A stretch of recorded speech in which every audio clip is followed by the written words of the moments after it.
이집트에서 최대의 미스테리 피라미드의 건축 방법 및 밝혀진 오류.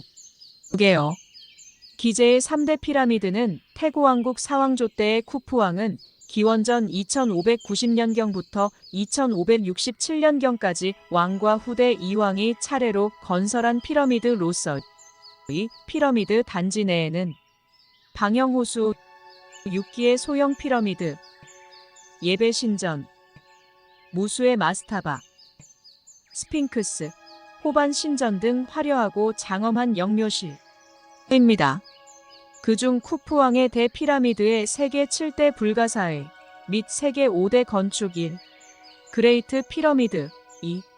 파르테논 신전 3. 산타 소피아 대사원 4. 성 베드로 대성당 5. 타지마할 능묘 중의 하나입니다. 최적의 위치를 결정한 후 피라미드를 건설하는 첫 번째 단계는 승무원을 조직하고 자원을 할당하는 것이었고, 이것이 이집트의 두 번째로 강력한 사람인 고관의 임무였습니다. 쿠푸의 고관은 그의 조카인 헤미오누였으며 대피라미드의 설계와 건축에 공로가 있었습니다.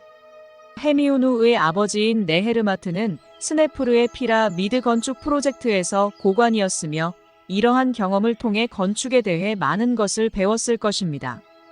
대지는 천연 석회암반이었고 그레이트 피라미드는 원래 높이가 146.6m였고 3,800년 이상 동안 세계에서 가장 높은 인간이 만든 구조물이었습니다. 시간이 지남에 따라 매끄러운 흰색 석회암 케이스의 대부분이 제거되어 피라미드의 높이가 현재 138.5m로 낮아졌습니다. 그런데 쿠푸왕의 피라미드는 건설되고 나서 13세기에 들어가기까지 세계 기록을 3,800년 만에 경신한 것은 영국의 링컨 대성당, 높이 약 160m였습니다. 그 후 세계 기록의 갱신은 가속해 21세기의 지금 세계 제1은 두바이의 버즈 헤리파, 높이 약 830m. 인류의 지혜는 한때 파라오가 꿈꿔왔던 천공으로 다가오고 있는 것 같습니다. 오늘 볼 수 있는 것은 기본 핵심 구조로서 바닥은 약 230.3m 정사각형으로 측정. 230mx 230m은 52,900이 약 16,000평 되었으며 내부 언덕을 포함하여 약 260만 3의 부피입니다. 기울기 각도 51도 52분의 정사각 추로 방향은 각 변이 정동, 서, 남, 북이 되도록 하였습니다. 이러한 엄청난 규모로 인해 피라미드 건설은 조직과 엔지니어링 측면에서 특별한 문제를 야기했습니다. 예를 들어 파라오 쿠푸의 대피라미드를 건설하려면 무게가 2톤에서 60톤의 200만 개 이상의 석괴를 축구장 2개를 덮고 하늘까지 480피트 높이로 완벽한 피라미드 모양으로 솟아오르는 구조로 만들어야 했습니다. 그 건설에는 엄청난 수의 노동자가 참여했고 결과적으로 음식, 피난처, 조직과 관련된 복잡한 물류 문제가 발생했습니다. 수백만 개의 무거운 돌덩이를 채석하여 높은 높이로 올려야 할 뿐만 아니라 원하는 모양을 만들기 위해 정밀하게 결합해야 했습니다. 이대 피라미드가 어떻게 건설되었는지 이해하려는 사람에게 문제를 제시하는 것은 바로 원하는 모양을 만드는 데 필요한 기술입니다. 현대 이론으로는 피라미드를 기초에 만들어지고 구조가 커짐에 따라 더 높아지는 경사로의 개념으로 계속해서 적용해야 합니다. 여전히 논쟁이 벌어지고 있는 경사로 이론은 일단 기초가 견고해지면 이러한 경사로는 구조물이 건설될 때 구조물 주위로 쉽게 올라갈 수 있었으며 수많은 돌을 정확한 순서로 운반하고 배치하는 수단을 제공했다고 주장합니다. 그러한 경사로를 풍부하게 만들기 위한 이집트는 목재 부족 문제 외에도 각도 작업자는 돌을 위로 올려야 했고 크레인 없이는 무거운 석재 벽돌과 화강암 석판을 제자리로 옮길 수 없었습니다. 가장 심각한 문제는 경사로 이론이 완전히 실행 불가능하다는 것입니다. 문제는 물리학 중 하나입니다. 경사 각도가 가파를수록 물체를 해당 경사 위로 이동하는데 더 많은 노력이 필요합니다. 따라서 상대적으로 적은 수의 남성, 예를 들어 10명 정도가 2톤의 짐을 경사로 위로 끌기 위해서는 그 각도가 약 8%를 넘을 수 없습니다. 기하학에 따르면 480피트 높이에 도달하려면 8% 상승한 경사면이 끝점에서 거의 1마일 떨어진 곳에서 시작해야 합니다. 고대 피라미드만큼 높이 솟아오른 1마일 길이의 경사로를 건설하려면 피라미드 자체에 필요한 만큼의 자재가 필요할 것으로 계산되었습니다. 작업자는 20년의 기간 내에 2개의 피라미드를 건설해야 했을 것입니다.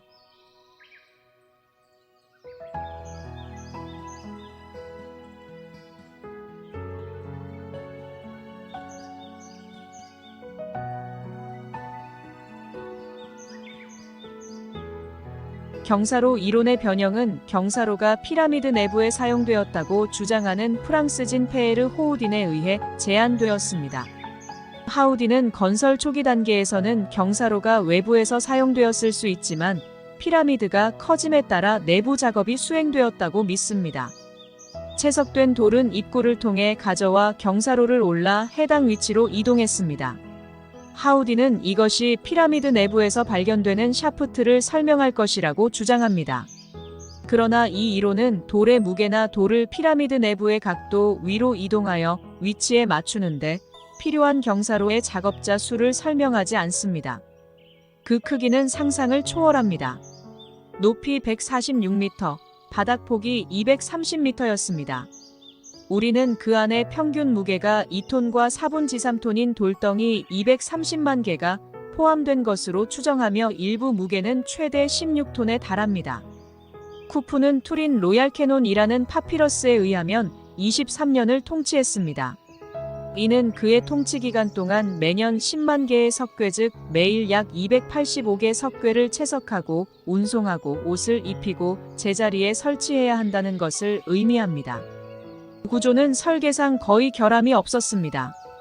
측면은 정확히 기본 지점을 향하고 있으며 정확히 90도 각도를 이루고 있습니다. 이를 달성한 노동자들은 해당 프로젝트를 위해 국가가 고용한 숙련된 노동자와 비숙련 노동자였습니다.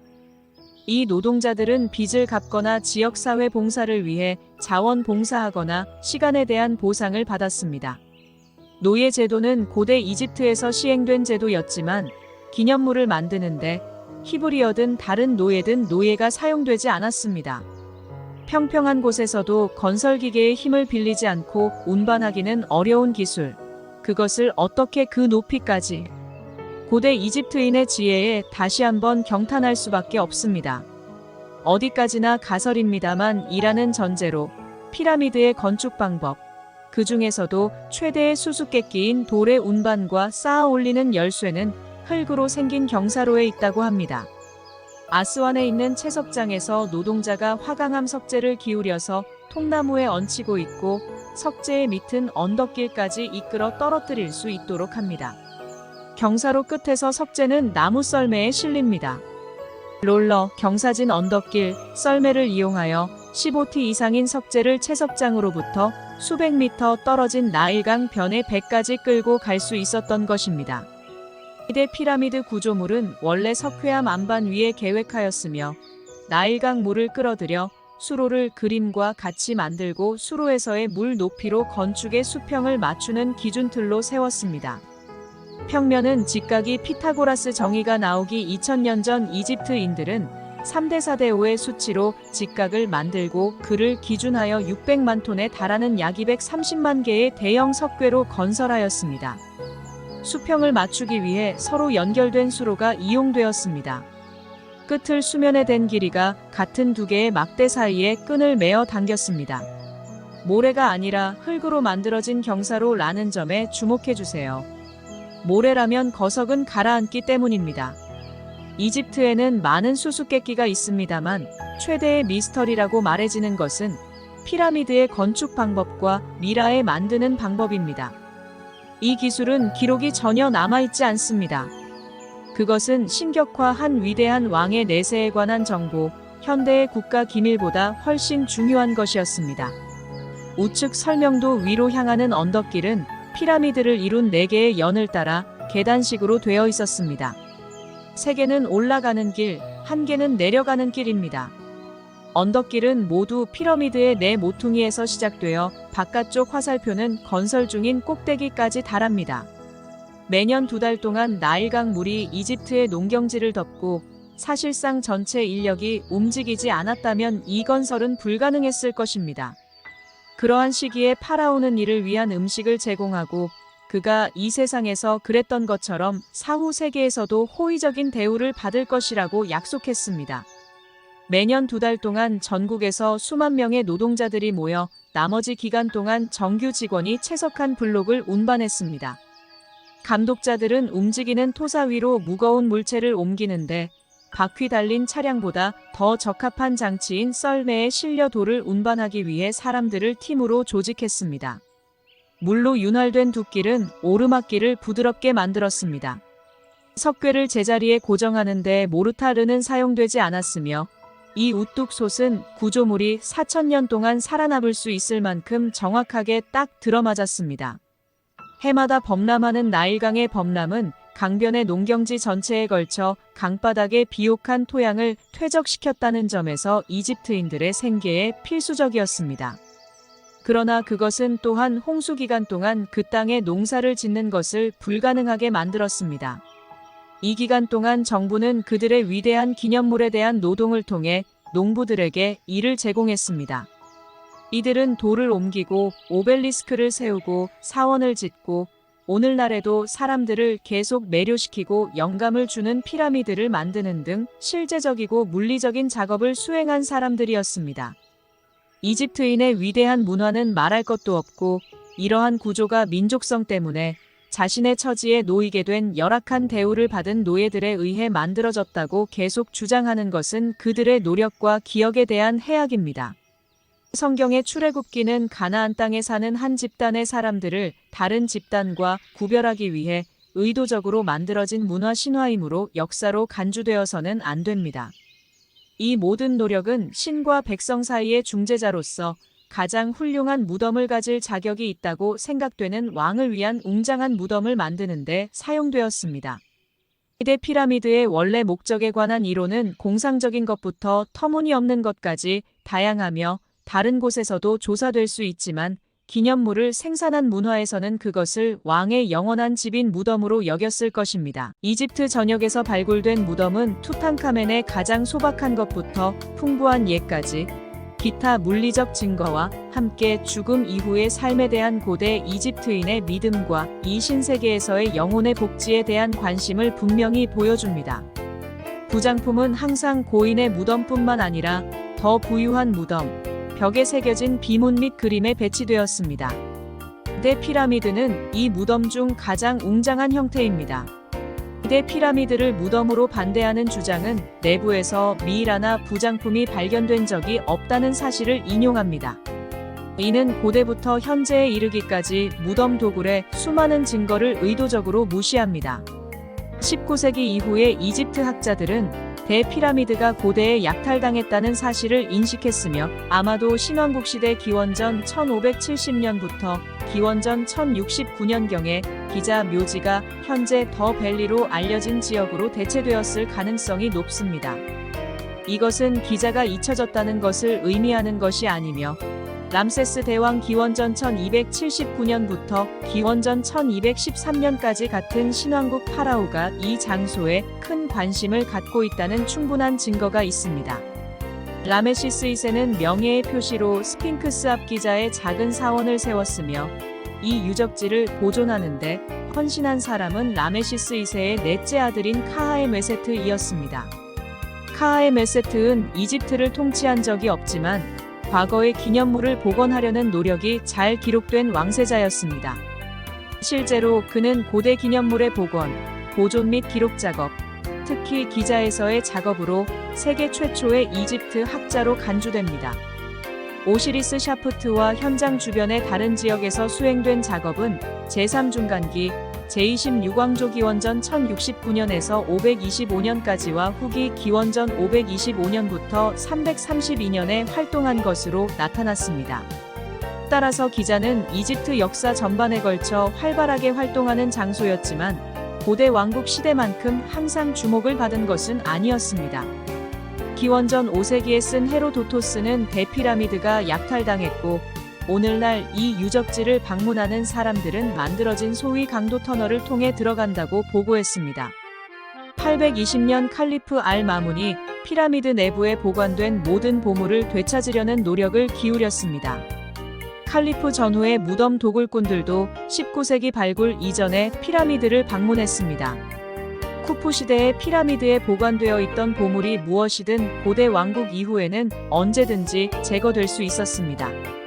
오늘날 고원을 기념물의 일부 고립된 전초기지로 이해하는 것은 그 기념물이 건설되었을 때 기자가 실제로 어땠는지와 관계없이 일치하지 않는 이론을 조장합니다. 고원 아래 신비한 터널을 암시하는 이론은 오시리스 샤프트에 관한 추측을 포함하여 사실이 아닌 것으로 밝혀졌지만 여전히 지속되고 있습니다. 하와스가 주장하는 것처럼 이 지하방은 오시리스 신을 기리기 위해 파졌을 가능성이 높으며 원래 쿠푸 왕이 잠들었던 곳일 수도 있고 아닐 수도 있습니다. 헤로도토스는 물로 둘러싸여 있다고 알려진 쿠푸의 매장실에 대해 글을 쓰면서 오시리스 수갱을 언급합니다. 수갱과 방의 발굴을 통해 고왕국부터 중기 3기까지의 유물이 회수되었지만 고원 아래로 뻗어나가는 터널은 없습니다. 죽은 자의 군주인 오시리스는 확실히 기자에서 영예를 얻었을 것이며 그를 사후 세계의 통치자로 인정하는 지하방은 이집트 역사를 통틀어 드물지 않았습니다. 북쪽 벽으로 나가는 하강통로 기자의 대피라미드와 그곳에 있는 다른 작은 피라미드, 사원, 기념물 및 무덤은 이집트 역사 전반에 걸쳐 계속해서 존경을 받았지만 이 유적지는 로마의 점령과 기원전 30년 이집트의 합병 이후 쇠퇴했습니다. 로마인들은 알렉산드리아라는 도시와 그 나라가 제공하는 풍부한 농작물에 에너지를 집중하여 표현대로 이집트를 로마의 빵 바구니로 만들었습니다. 이 유적지는 1798년부터 1801년 나폴레옹의 이집트 정복이 진행되는 동안 고대 이집트 문화와 기념물을 기록하기 위해 학자 및 과학자 팀을 데려오기 전까지는 다소 무시되었습니다. 이집트에서의 나폴레옹의 작업은 다른 사람들을 이 나라로 끌어들였고 그 결과 또 다른 사람들이 이집트를 방문하고 관찰하고 발굴을 수행하도록 영감을 받았습니다. 19세기에 걸쳐 고대 이집트는 점점 더 전 세계 사람들의 관심 대상이 되었습니다. 전문 및 아마추어 고고학자들이 자신의 목적이나 과학 및 지식의 이익을 위해 고대 문화를 이용하거나 탐구하기 위해 이 나라에 내려왔습니다. 고대 피라미드는 영국의 고고학자 윌리엄 매튜 플린더스 패트리경에 의해 최초로 전문적으로 완전히 발굴되었으며 그의 기념비 작업은 오늘날까지 이어지는 다른 사람들의 기초가 되었습니다.